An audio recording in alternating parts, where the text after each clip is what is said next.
পৃষ্ঠার জবানবন্দিতে 2018 সালের ভোটে অনিয়ম, গুম খুন, জুলাই আন্দোলন নিয়ে নিজের বক্তব্য তুলে ধরেছেন সাবেক এই পুলিশ প্রধান। আসামি আছে যার ব্যাপারে আমরা তদন্ত পেয়েছি যে নিজের হাতে মাথায় গুলি করে 1030 জন মানুষকে হত্যা করেছে।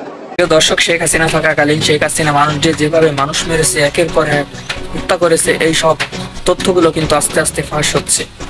যেসব মানুষ মেরেছে সেই আসামিগুলা কিন্তু আস্তে আস্তে ধরা হচ্ছে। তো এমন একটি বক্তব্য আপনাদের সামনে তুলে ধরবো, যে বক্তব্যের মাধ্যমে দেখা গেছে যে একজন আসামি শেখ হাসিনা সেই আসামিকে দিয়ে কিভাবে হাজার হাজার মানুষকে খুন করেছে। তো চলুন কথা না বাড়িয়ে আমরা ভিডিওটা স্ক্রিনে দেখে আসি।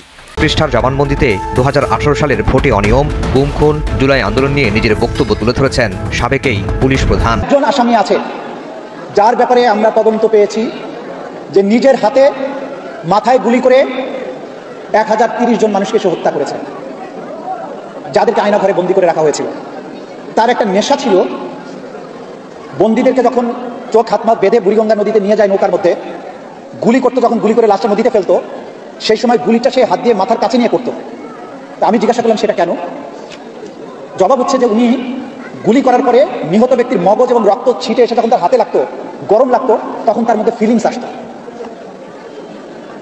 এই অপরাধীরা কয়েক হাজার মানুষ যারা গুম হয়ে গেছেন, যারা কোনোদিন আর ফিরে আসবেন না, যাদের পরিবার 15 বছর যাবৎ রাজপথে আন্দোলন করেছেন, র্যাব অফিসে ধর্ণা দিয়েছেন, পুলিশের কাছে ধর্ণা দিয়েছেন, নানান গোয়েন্দা সংস্থার কাছে ধর্ণা দিয়েছেন, প্রধানমন্ত্রীর কাছে ধর্ণা দিয়েছেন, যাদের সন্তানদের আজও ফিরে আসেনি, ইলিয়াস আলী আজও ফিরে আসেনি, মুকাদ্দাস ওয়ালিউল্লাহরা ফিরে আসেনি।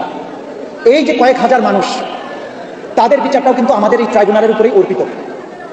এই বিচারের কোনো সাক্ষী নাই দৃশ্যত, কারণ এটা একটা বাহিনী করেছে, তাদের গোপন আয়না ঘরে বন্দি রেখেছে, গোপন জায়গায় মেরে লাশ ডিসপোজাল করেছে, কোনো চাক্ষুষ সাক্ষী নাই।